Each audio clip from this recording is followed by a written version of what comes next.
Welcome back to Solve Crimes with Rick and Gavin. My name is Gavin Fish. I'm Rick Tracewell. Rick. So long time no see there, Gavin. We were just talking about the case of Tylee Ryan and JJ Vallow last night with our guest Heather Sloma. And today there's breaking news in regards to Tammy Daybell. Right. And just to briefly go over, who Tammy was, she was Chad's wife of many years. They had 5 children together. They met, in a small town in Utah. They actually met at school at BYU when they were freshmen, and so the timeline, as we talked about last night, the timeline is pretty, very interesting. I'll say it like that. They essentially, Lori Vallow, her ex-husband was killed by her brother. He admitted it. He said it was self-defense, which freed Lori up to take her kids and move to Idaho, supposedly to be closer to Chad. From Arizona. They were living in Arizona at the time. That's right, from Arizona. So they moved to Idaho, and right afterwards, Tammy Daybell, who was married to Chad, mysteriously died in her sleep. Initially, they said it was natural causes, but the woman was 49 years old. She was training to run a marathon. Yeah. It's suspicious, Chad and it said becomes she more went suspicious. to bed the night before with a little cough. Right. Yeah. Okay. So, I mean, we're not all about assumptions, but it's just so obvious here. So when you add in the fact that, the summer after she dies, they find the 2 children buried on the property there. And the timeline pretty much shows that she was living in the home when he buried the kids there. She was alive and living there. So the breaking news today is a letter from the office of the sheriff in Fremont County. I'll show this on the screen real quick. That says, press release, yesterday the Fremont County Sheriff's Office received the autopsy report on Tammy Daybell's body from the Utah Medical Examiner. The contents of this report will not be made public at this time, as it is evidence in an open and ongoing investigation. We will release additional information as it becomes available. And that's from Len Humphreys, the sheriff there in Fremont County. Right. And just so people are aware, Tammy was buried in Utah in the small town that she was raised in. Her family's there. So the autopsy was not done by Fremont County. It was done by Dr. Eric Christensen, who's Utah's chief medical examiner. It was done there locally. He performed the autopsy on the same day that they exhumed the body, which was December 11th of 99. Yeah. So... yeah, it's Utah, so it might be Christiansen, but speaking as a Utah kid myself, there you go.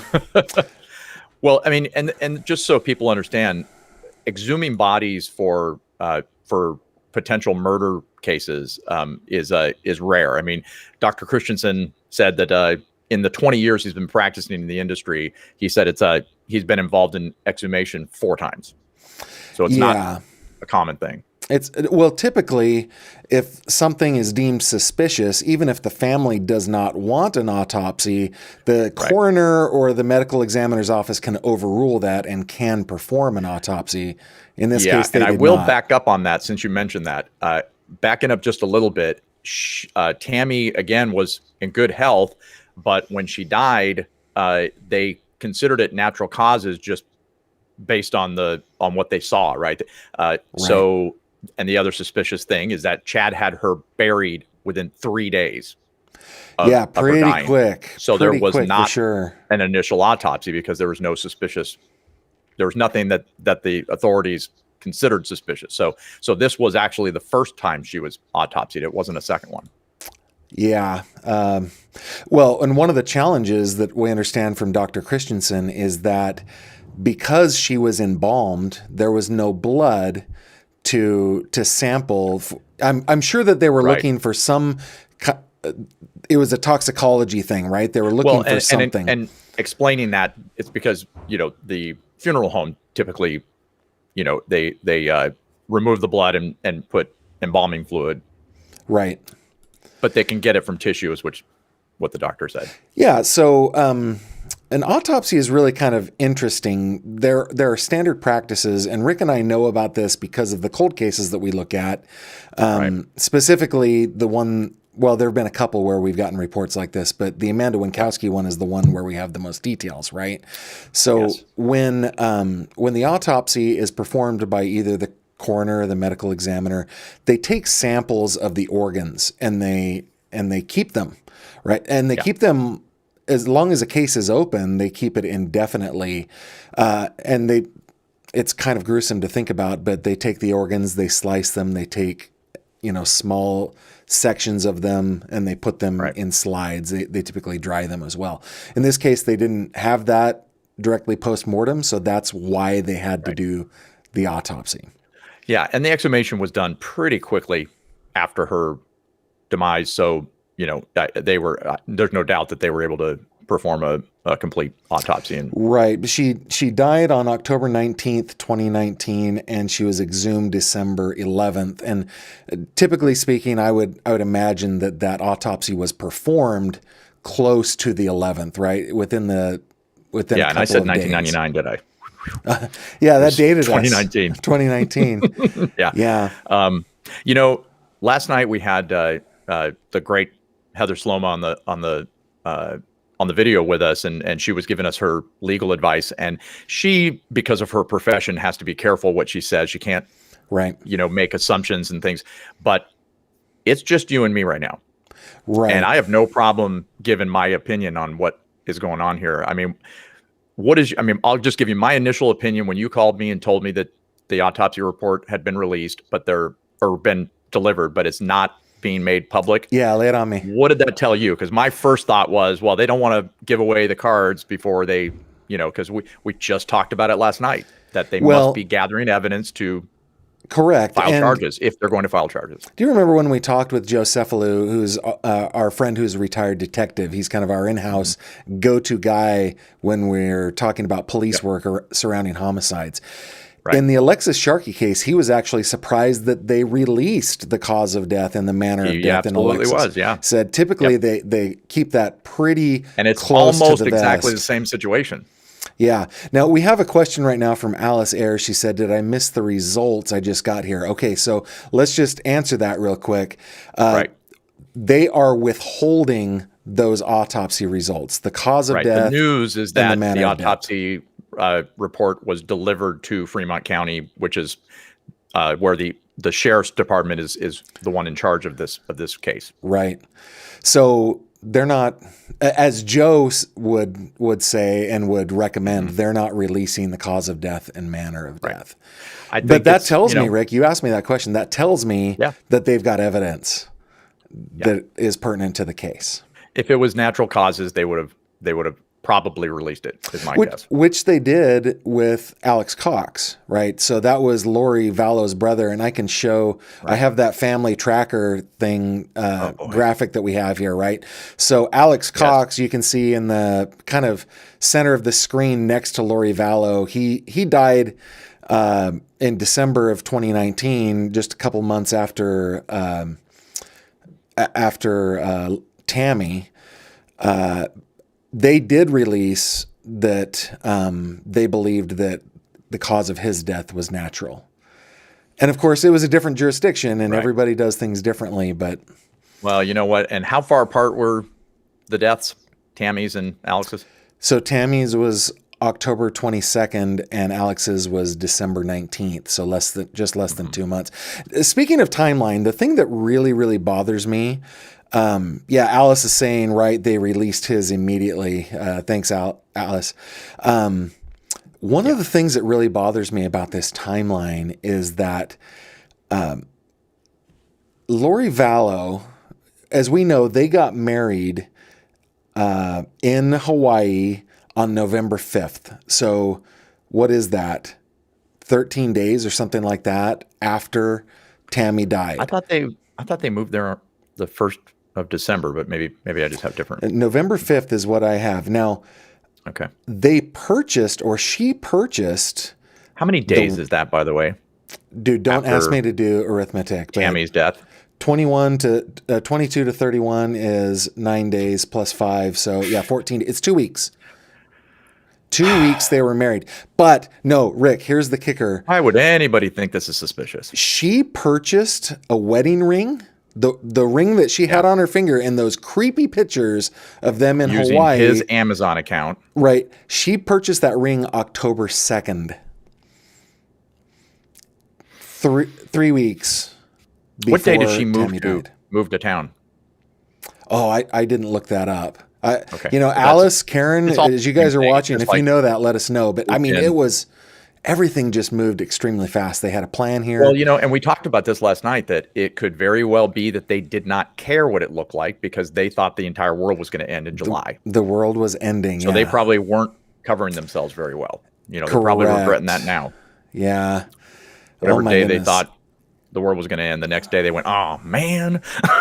And for some reason, they just felt that it was completely okay to just kind of get rid of the people surrounding them, like Tammy, right? She was inconvenient.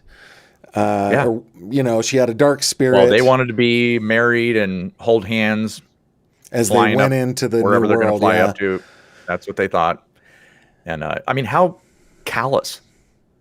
You know, I mean, even if what they believed was true, how callous to just, you're in my way, right? Done. You know. Yeah. I think that they did some research and they found something that made things look like natural causes, because it sounds like they used the same thing on both of them. Yeah, that makes me wonder what kind of evidence the FBI and the county sheriff and the prosecutor's office have collected as far as internet searches. And I'm sure there is so much evidence mounting against them. But the thing that really kind of bothers me, Rick, is that it looks like the charges that are going to come against Lori Vallow Daybell and Chad Daybell, it's going to be conspiracy to commit murder. It doesn't look like it's going to be murder. Now, Lynn Stevenson she just said Lori moved to Idaho September 1st. Yeah, that was quick. Super quick. So now what makes me say that is simply, Sophie says the same thing. Thanks, Sophie.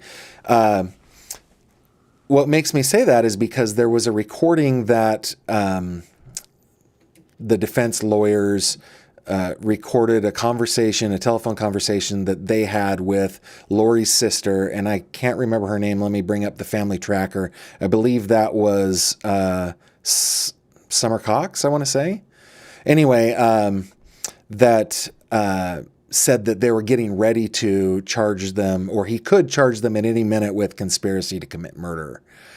Right. Okay. So, and Heather Sloma last night, as you well remember, said, if they're not charging him with murder, they probably don't have the evidence to charge him with murder. Well, but then again, we don't know what's in the autopsy report. Well, actually, the autopsy report, that's a really good point, Rick, because that could mean that they are charged with somebody else's murder, with Tammy's murder. Somebody else's, right.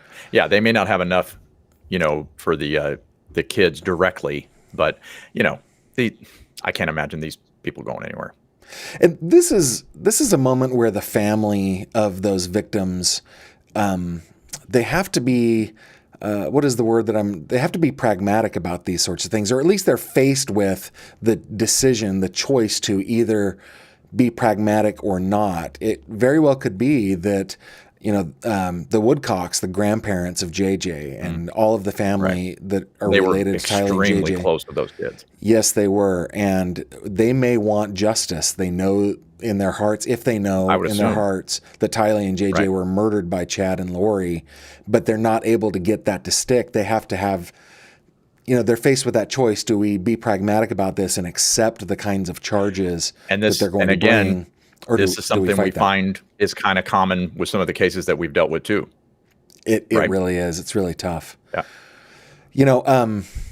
One of the things that I thought would be maybe important, I almost said fun, but maybe important to share, is what an autopsy report looks like. And so let me bring up, we have permission to share this. After that, I have a few things I want to say about Tammy too. Okay, cool. So this is an autopsy report from the Erie County Medical Examiner in Western New York. That's Buffalo. Mm-hmm. This is the case of Amanda Winkowski, which is a case, Rick, that you and I have spent a great deal of time and effort working on. And we have so much documentation. So if you're not a subscriber to the channel, or if you have not seen any of those videos, we have 4 of them on the case of Amanda Winkowski. Go check them out. They're really good videos. And that autopsy report you just showed is on our website, right? Yes. You can go to the website, which is solvecrimes.tv, and you can go to Amanda's case page, and you can see the 2 autopsy reports that were done on her. Now, I didn't want to show this for the purpose of being kind of gruesome about this. I'm not going to get totally into this, but the most important thing when I guess most of us lay people are thinking about an autopsy is we're thinking about the cause of death and the manner of death, right? So in the case of Tammy Daybell, what we want to know, the cause of death, what everybody believes would be the cause of death is probably some type of poisoning, some type of toxicity in her body, and that the manner of death would be homicide. That's what we're all kind of expecting. But anyway, that's what, I do want to point out, because again, this is a very deep case with a lot of different things going on, a lot of moving parts. And one of the things that some people forget, because I forgot, and I just refreshed my memory when, before we started this video, is that 10 days before Tammy died, she had an incident. You remember this? Oh yeah. That was weird. She was getting out of her car and some guy started shooting paintballs at her. Yeah. And wasn't it like she had just come back from a church activity? She had made frozen meals, and she talked about how she was going to beat him with those frozen meals. Yeah, she posted something on Facebook about that. I mean, it's just, I'm sorry. And then 10 days later, she dies of natural causes. I mean, there's just there's much suspicion here. All the way around. Yeah, there's just no doubt in my mind that there's foul play. So Sophie just said, remember that they might want to inform the immediate family of Tammy before making the results public. Sure, and probably. That's valid. That's a good point. Yeah. Yeah. I'm not that's the thing that we talked about last night. There's just everybody wants to know right now because that's our culture right now, right? Right. And that's why we kind of want to come on here like this and explain things so that, people can see that don't have access to this stuff. And, this is fairly new to us as well. I mean, we're learning on the job, so to speak. So, right. But odds are, based on what Joe Cefalu said, our detective, it's probably both, right? It's yeah. It probably is both. I mean, the letter from the sheriff says that they're not making it public because it's an open and ongoing investigation. Right. What's really interesting, Sophie, you asked that question. We actually have people that we're working with on cold cases. We have one where the crime was committed in 2015. When the family received the death certificate, it was heavily redacted. Yes. They did not tell the family the manner of death. They only said the cause of case. It's still a pending open case. Yeah, and they redacted everything. So that family doesn't even know the cause of death. Yeah. So they might be telling the family. If they do tell the family, it will definitely get out. I mean, yeah. No question about that. I just saw your post. That's absolutely true with this one. This case it's a telenovela set in Rexburg, Idaho. Yeah. We part of the thing that we do, I guess, what we've it's become something that we do with all of our cases is we humanize the victim, and rather than talking about the perpetrators, we kind of talk about the victims so that, you know what I mean? Like I don't know what, I think it helps humanize them and show that they were people, and they, unfortunately got caught up with other people who were not so nice. But Tammy, I mean, she was the mother of 5, right? Mm-hmm. And she even had a couple of grandchildren, I believe. Did she? I'm not sure about that. Somebody will probably tell us, but yeah, that's so she had a couple of grandchildren as well. And from everything I've seen, she was a well-loved and really smart lady, well educated. She graduated from BYU, and her family actually created a foundation in her name. I don't know if you knew about that. What is the foundation? It is where is it here? The Tammy Daybell Foundation, and it's basically they raise funds. It's basically for children's literacy. Oh, how terrific is that? Let me bring up this website. I can share it so that people can her family was involved in setting that up. So, I think that is a wonderful thing. The better thing would be for this not to have happened to her at all. But I really feel, I just really respect the devil out of families that can kind of take mud and turn it into diamonds. And kind of a way to heal by helping, kind of a thing. Yeah. Another case that we're working on, again, if you're not subscribed to our channel, you can go back and take a look at Judy Hockery. Judy Hockery was a young woman who, it's a cold case. It was never solved. She was murdered 51 years in March. Yeah. It's a terrible, terrible thing. But her family, they started a foundation to fund scholarships for nursing students. Right. And I don't have those figures right in front of me, Rick, but since 1970, it's something quite a bit. They've raised a lot of money, and they've sent a lot of people through school to become nurses at Sacramento State University. It's a terrific. Sophie is watching us. Sophie is watching us from Paris, France. No kidding. Well, it's a worldwide telenovela, Sophie. Thank you very much for saying that. Thank you, Sophie, because that we do forget about that stuff. That's and Lynn says that Tammy was a librarian. Yes. Right. So it's a very nice thing. I'm sure her kids and grandchildren will appreciate that. Something that they can do to feel closer to her. Yeah, it's pretty wonderful. So, and I really hope. I mean, let's put it this way: is it possible that she died in her sleep, natural causes? Sure. My opinion is that that's not the case, and I really hope that they get some justice out of this. And to be honest with you, if she was killed, and they can put that on Chad Daybell and or Lori Vallow, it may be the one that they can make stick if they don't have enough evidence with the kids. Yeah. So we all should be thanking those law enforcement and I guess everybody else that's working with them, like the medical examiner's office and the prosecutor's office, all of that. I mean, look at how many people are involved in stuff like this. I mean, we learned a lot last night with Heather telling us about how, being a prosecutor, how involved it is. But there's so many levels. Yeah. So, thank you to all the people who are working on this and working on other cases. They work tirelessly to bring justice to these families. Alice just brought up the purpose of Tammy's death was clearly financial. And it's true that he collected insurance money after her death. Yeah. I mean, I guess it's certainly, I mean, my opinion is I don't think it was the main factor.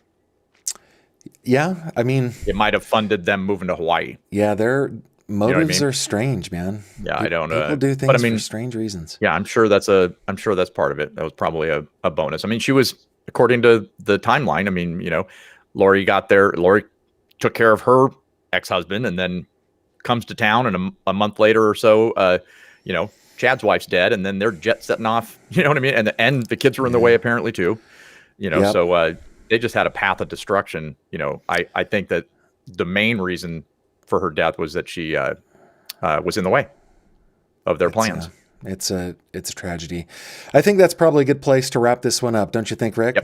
Yep. And we'll keep doing these as stuff comes in. Yeah. So, again, if you haven't subscribed, please consider doing so. Go check out our channel. There's lots of good content when it comes to true crime. Click the little bell that will alert you when we go live as well. When we go live. And when we publish things. So so check out our website at solvecrimes.tv for more information. We're going to be adding a bunch of things there on this case. And we'll definitely come back as soon as there's more that pops up, and I guarantee there's going to be more that's going to pop up on this one. Yeah, I agree. Okay, thanks everyone. We'll see you on the next one.